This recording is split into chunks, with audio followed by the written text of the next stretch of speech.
আজকে আমরা আলোচনা করব বেশ কিছু ফলের গাছ নিয়ে। আমাদের অনেক বাগানিরা রয়েছে যারা ফল গাছ করছে। তো ফল গাছ করতে গেলে যে আপনাদের যে বেসিক বিষয়টা জানতে হবে সেই বিষয়টা রয়েছে, আর তার সঙ্গে সঙ্গে কোন কোন গাছগুলি আপনাদের ছাদ বাগানের জন্য ভীষণ উপযোগী ফলের গাছ সেই সমস্ত বিষয় নিয়ে আলোচনা রয়েছে। তো ফলের গাছ বর্তমানে দেখা যায় যত ধরনেরই ফল হোক না কেন প্রত্যেকটা ফলই কিন্তু ছাদে করা যাচ্ছে। তাদের উন্নত প্রজাতি চলে এসেছে, তারা ছোট্ট জায়গার মধ্যেও ফুল ফল ধারণ করছে এবং সেগুলি কিন্তু মোটামুটিভাবে যত ধরনের হয় প্রত্যেকেই কিন্তু সব ধরনের গাছই কিন্তু এখন ছাদে করতে পারবেন। কম বেশি সব কিছু কোনো না কোনো নার্সারিতে অ্যাভেলেবেল পাওয়া যাচ্ছে। তবে যদি আপনি একজন বিগিনার হয়ে থাকেন, যদি আপনি খরচের দিকটাও ভাবেন যে এত টাকা খরচ করে এত দামি দামি গাছ লাগানোর মানেটা কি হয়, আবার গাছ তো মারাও যেতে পারে। তার জন্য আজকের এই ভিডিওতে আমি বেশ কিছু গাছের কথা বলবো যে গাছগুলির দামও খুব একটা বেশি না, আবার আপনার ছাদ বাগানে ফলও বেশ দেবে। তো সবার প্রথমে আমরা ফলের কথা বলতে গেলে আমকে বলতে হয় ফলের রাজা। এই আম গাছের বর্তমানে প্রচুর ভ্যারাইটি পাওয়া যাচ্ছে। বেশ কিছু কমন কমন ভ্যারাইটি, যেমন মিয়াজাকি বর্তমানে বেশ ভালো ফলন হচ্ছে আমাদের ছাদ বাগানে। তারপরে নামডক রয়েছে, বেশ ভালো ফলন হচ্ছে। তারপরে বর্তমানে দেখা যাচ্ছে হাড়িভাঙা পাওয়া যায় বাংলাদেশের, সেটা বেশ ভালো ফলন হচ্ছে। তারপরে দেশি ল্যাংড়া রয়েছে, সেটা ভালো ফলন হয়। হিমসাগর রয়েছে, ভালো ফলন হয়। তারপরে আপনার রয়েছে আপনার এই কাটিমন রয়েছে, সারা বছর যেটা হচ্ছে সেই গাছটি রয়েছে। তো আমের বর্তমানে প্রচুর ভ্যারাইটি, ব্যানানা ম্যাঙ্গো রয়েছে, ঠিক আছে, প্রচুর ভ্যারাইটি পাওয়া যায়। আমি তো কয়েকটা নাম বলে, আরো ভ্যারাইটি পাওয়া যায়। তো যতগুলি ভ্যারাইটি আপনি ক্রয় করুন আপনার ছাদ বাগানে অন্তত আমটা পাবেন, এই কিন্তু গ্যারান্টিগুলি কিন্তু এখন দেওয়া যায়, কারণ প্রত্যেকটা গাছের এখন কোয়ালিটি ভালো এবং এগুলি পাওয়া যাচ্ছে প্রত্যেক নার্সারিতে। তো এই আম গাছের মধ্যে আপনি রাখতে পারেন আপনার ছাদ বাগানে 2-4টা আম গাছ, বা শুধু আম গাছ দিয়েও আপনি আপনার ফল গাছ শুরু করতে পারেন। তারপরে যে গাছের কথা বলবো সেটা হচ্ছে বর্তমানে দেখা যাচ্ছে যে বিভিন্ন ধরনের মালটা, তারপর মৌসম্বি, ঠিক আছে, এই সমস্ত গাছগুলি পাওয়া যাচ্ছে। তো এই সমস্ত গাছগুলি কিন্তু আপনি ছাদ বাগানে রাখতে পারেন। তারপরে আপনার কমলা লেবু, যেটা আমরা লেবুর ভ্যারাইটিগুলি এক কথায় প্রচুর ভ্যারাইটি পাওয়া যাচ্ছে। এগুলি কিন্তু বর্তমানে কিন্তু আগে যেমন ছাদ বাগানে লাগালে টক হতো, এখন কিন্তু এগুলি মিষ্টি ভ্যারাইটিগুলো পাওয়া যাচ্ছে। তো সেই ভ্যারাইটিগুলো আপনারা ক্রয় করার চেষ্টা করুন, সেগুলি আপনারা বসান। সেগুলো কিন্তু খুব সহজ পরিচর্যা এবং সেগুলি কিন্তু কম বেশি কোনোদিন মিস যাবে না, আপনার ছাদ বাগানে ধরবেই ধরবে। এবং এর একটা ভ্যারাইটি কিন্তু খুব ভালো রয়েছে। আপনার ছাদ বাগানে আরেকটা যেটা করতে পারেন সেটা স্ট্রবেরি করতে পারেন। স্ট্রবেরি কিন্তু এমন একটা গাছ যে গাছটিকে মানে ফলটা অত্যন্ত সুস্বাদু, এর মধ্যে প্রচুর পরিমাণে ভিটামিন সি রয়েছে, অ্যান্টিঅক্সিডেন্ট রয়েছে, যেই জিনিসগুলো আমাদের শরীরের জন্য ভীষণ উপকারী। স্ট্রবেরি এমন একটা ফল যেটা প্রত্যেকে করতে পারবে, কোনো রকম কোনো অসুবিধা নেই। অনেকে, তবে একটা সমস্যা কি, গাছকে সারা বছর বাঁচিয়ে রাখাটা খুব কঠিন। নার্সারি থেকে একবার দুবার গাছ ক্রয় করে নিয়ে এসে আপনি যদি সেটার যদি সিস্টেমটা শিখে নিতে পারেন, তাহলে দেখবেন আপনি নিজে অনায়াসেই প্রচুর স্ট্রবেরি ফলাতে পারবেন। এই স্ট্রবেরিটা শীতকালে হয়, যখন কোনো গাছে ফল হয় না সেই সময় কিন্তু স্ট্রবেরি হয়। স্ট্রবেরিটাও কিন্তু খুব ভালো একটা গাছ, একসঙ্গে অনেক গাছ লাগানো যায়, খুব কম পরিচর্যায় কিন্তু খুব ভালো ফলন হয়। স্ট্রবেরিরও বর্তমানে প্রচুর ভ্যারাইটি পাওয়া যায়। আপনার মোটামুটি আমেরিকান রেড ফেস্টিভ্যাল যে ভ্যারাইটি রয়েছে সেটা নেওয়ার চেষ্টা করবেন। এই ভ্যারাইটিটা একদম কমন ভ্যারাইটি এবং চাষবাসের জন্য ব্যবহার করা হয় ভারতবর্ষের প্রচুর কৃষি জমিতে। এটা বেস্ট টপ কোয়ালিটির ভ্যারাইটি, এই ভ্যারাইটিটা কিন্তু আপনারা ব্যবহার করতে পারেন। এটা কিন্তু কম বেশি প্রত্যেক বাগানই করতে পারেন, প্রত্যেক বাগানের ছাদ বাগানে কিন্তু স্ট্রবেরি হবে। এই বিষয়টা, স্ট্রবেরি কিন্তু প্রচুর ফেক ভ্যারাইটি রয়েছে, সেগুলি থেকে একটু সাবধানে থাকবেন। আমি যার নাম উল্লেখ করে দিলাম, এই সমস্ত ভ্যারাইটিগুলি চেষ্টা করবেন জোগাড় করার। তো সেই সমস্ত ফেক ভ্যারাইটিগুলি থেকে একটু দূরে থাকবেন। এটা কিন্তু মানে খুব সুন্দর একটা ফল, সেটা কিন্তু আপনারা প্রত্যেকে কিন্তু এটা করতেও পারবেন, খেতে পারবেন। এবার সুস্বাদুর ব্যাপারে বলি, স্ট্রবেরি খুব ভীষণ উপকারী ফল। এটাই আমাদের এই ভারতীয় ওয়েদারে যে সমস্ত স্ট্রবেরি হয়ে থাকে সেগুলো কিন্তু মোটেও কিন্তু একবার দারুণ মিষ্টি হবে তেমনটা না, দেখতে লোভনীয় অনেক হয়, খেতে কিন্তু টক মিষ্টি এরকম একটা আপনি ফ্লেভার পাবেন, কিন্তু উপকারী এটাই।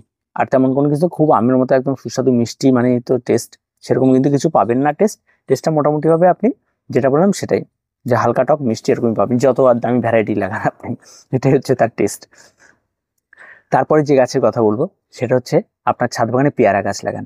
বর্তমানে পেয়ারার প্রচুর ভ্যারাইটি পাওয়া যায়, বারুইপুরের পেয়ারা, রেড লাল কালারের পেয়ারা, তারপরে বর্তমানে আরও কেজি পেয়ারা, ঠিক আছে, প্রচুর ভ্যারাইটির পেয়ারা গাছ পাওয়া যায়। পেয়ারা কিন্তু কোনো রকমভাবে মিস যাবে না, একদম নর্মাল ভ্যারাইটি, ভালো দেখে গাছ ক্রয় করুন, আপনি পেয়ারা গাছ লাগিয়ে দিন, পেয়ারা গাছে ফলন হবেই হবে, কোনো রকম কোনো মিস নেই।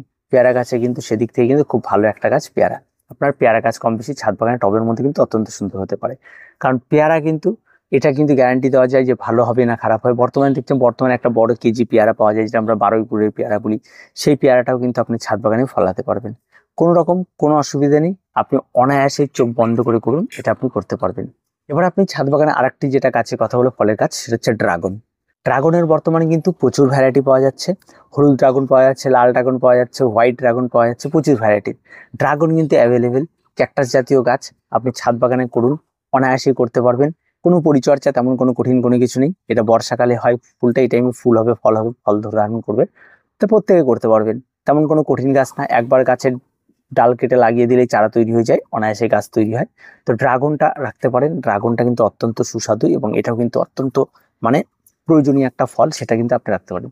আমি মোটামুটি 5টা গাছের কথা বললাম, এই 5টা একদম বিগিনার যারা, তারা এটা কিন্তু করতে পারেন। যেমন গাছগুলি প্রত্যেকটা, যেমন আমাদের দেশি ভ্যারাইটি রয়েছে, বাইরের কিছু ফল রয়েছে, অ্যাভারেজ মিলিয়ে এই সমস্ত গাছগুলি বা এই কটা ফলের গাছ যদি আপনি ছাদ বাগানে রাখেন, আপনার পরিচর্যা একদম নেই সমস্ত গাছগুলিতে, তার সঙ্গে সঙ্গে কিন্তু ফল প্রত্যেকটাতেই ধরবে। মানে এমন নয় যে এই পরিচর্যা এদিক থেকে এদিক করে ফল ধরবে না, এমনটা হবে না, প্রত্যেকটা গাছে কিন্তু ফল ধরবে। এছাড়া আপনি ছাদ বাগানে আপেল করতে পারবেন, HRMN99 বর্তমান নতুন ভ্যারাইটি এসছে। হবে আমাদের এই ওয়েদারে সেই আপেল লাল কালারের হয় না, একদম হলুদ কালারের একটা বাঙির মতো দেখতে হয় আপেল, জঘন্য বাজে লাগে দেখতে। আপনি লিচু করতে পারবেন, লিচু গাছ হবে। তারপরে আপনি এখানটায় আপনি কামরাঙ্গা করতে পারবেন। আপনি যত ধরনের ফল হয় এক কথায়, ঠিক আছে, বিদেশি লটকন থেকে শুরু করে, ঠিক আছে, আরো যত ধরনের হচ্ছে, প্রত্যেকটা ফল কিন্তু ছাদে হয়। কিন্তু আমি বেশি কঠিনের মধ্যে গেলাম না, বেশি রিয়ার ভ্যারাইটিতে গেলাম না, কারণ সে সমস্ত গাছগুলো অনেক বেশি দাম পড়ে এবং সেই সমস্ত গাছগুলো নিয়ে আসার পর তার পরিচর্যা, ফল ধরার একটা টবের মধ্যে লাগানোর পর একটা নির্দিষ্ট সময় লাগে, তার জন্য একটু সময় বেশি দিতে হয়। কিন্তু আমি যে 5টা গাছের কথা বললাম একদম কমন গাছ, সেগুলি হবে। এবার আসি গাছগুলি লাগানোর জন্য মাটির মিশ্রণ, একদম প্লেন মাটির মিশ্রণ। আর প্রত্যেকটা গাছ লাগানোর জন্য সর্বপ্রথম টবটা বলি, টব মিনিমাম 10 ইঞ্চি, তার উপরে যত বড় মাপের টবে আপনি ব্যবহার করবেন, আপনার গাছের ফলন এবং গাছের চেহারা তত বেশি ভালো হবে। এবার মাটির মিশ্রণ চলে আসি। মাটির মিশ্রণ একদম 50% দোআঁশ মাটি নেবেন, তার সঙ্গে 30% কম্পোস্ট নেবেন। কম্পোস্টের মধ্যে আপনার পাতা পচা থাকতে পারে, গোবর সার থাকতে পারে, ভার্মি কম্পোস্ট থাকতে পারে, ঠিক আছে, এই সমস্ত কিছু থাকতে পারে। আর তার সঙ্গে 20% বালি নিয়ে নেবেন। মাটির সঙ্গে অবশ্যই 1 মুঠো মতো হাড় গুঁড়ো যাবে, 1 মুঠো মতো শিংকুচি যাবে, 1 মুঠো মতো নিম খোল যাবে, এবং আর তেমন কোনো কিছু লাগবে না। এই দিয়ে একটা ওয়েলডেনেস মাটি তৈরি করবেন আর সামান্য একটু অ্যান্টিফাঙ্গাল যোগ করে দেবেন। সুন্দর মাটির মিশ্রণ তৈরি করবেন। গাছ যখন বসাবেন তবে নিচের দিকের ছিদ্র একটা থাকলে 2-3টা আরো বাড়তি করে দেবেন। নিচের দিকে একটা লেয়ার ভাঙা পাথর বা কুচি কিছু দিয়ে নেবেন, যাতে ড্রেনেজটা খুব ওকে থাকে। দিয়ে নিয়ে আপনি মাটি দিয়ে গাছকে বসিয়ে দেবেন। গাছ যখন বসাবেন তখন প্যাকেটের গাছ হলে প্যাকেট থেকে ছেঁড়ার সময় রুট বল যেন না ভাঙে, সেই বিষয়টা অবশ্যই আপনাকে দেখে নিতে হবে। তার সঙ্গে গাছ ক্রয় করার সময় কোনো গাছই যেন গাছ নার্সারি থেকে তোলার সময় যেন মূল রুটটা মাটির সঙ্গে লেগে গেছে, তাকে টেনে হিঁচড়ে তুলে দিলে এমন গাছ কখনোই নেবেন না। যে গাছটা নিয়ে প্যাকেটের মধ্যে যেন সেট থাকে, তার রুট যেন বাইরে গিয়ে মাটিতে প্রবেশ না করে, সেটা দেখে নিতে হবে। প্রত্যেকটা গাছ সেট গাছ নিয়ে প্রয়োজন হলে টবে লাগানোর চারা নিতে পারেন, যেটাই নেবেন। এই সমস্ত গাছগুলি অ্যাভারেজ প্রত্যেকটা গাছের দাম যদি আমি বলি কম বেশি, প্রত্যেকটা গাছের দাম অন্তত 200 টাকার মধ্যে আপনি পেয়ে যাবেন অ্যাভারেজ। তবে আমের কিছু ভ্যারাইটি রয়েছে যেগুলো হয়তো 400 টাকা 500 টাকা, জায়গা বিশেষে বিভিন্ন দাম হতে পারে, ঠিক আছে, বর্তমানে অত দাম না, কম দামের মধ্যেও পাওয়া যায়। তো ফল ধরা গাছ কম ক্রয় করুন, গাছের স্বাস্থ্য, চেহারা, ডালপালা বেশি থেকে নেওয়ার চেষ্টা করুন। এবং এই সময়টা কিন্তু এই সমস্ত গাছগুলো এখন একটা বেস্ট সময় চলছে। আপনারা এটা চাইলে এই সময় কিন্তু আপনারা নার্সারি থেকে গাছ নিয়ে আপনারা কিন্তু বসাতে পারেন। তার দেরি না করে এই সমস্ত গাছগুলি নিয়ে আপনার পরিচর্যা চাইলে কিন্তু সরাসরি করে ফেলতে পারেন। তো আর কিছু বলা নেই, আজকে এই পর্যন্তই। দেখা হচ্ছে পরবর্তী ভিডিওতে। প্রত্যেকে ভালো থাকবেন, প্রত্যেকে সুস্থ থাকবেন। চ্যানেলটিকে অবশ্যই সাবস্ক্রাইব করে রাখবেন।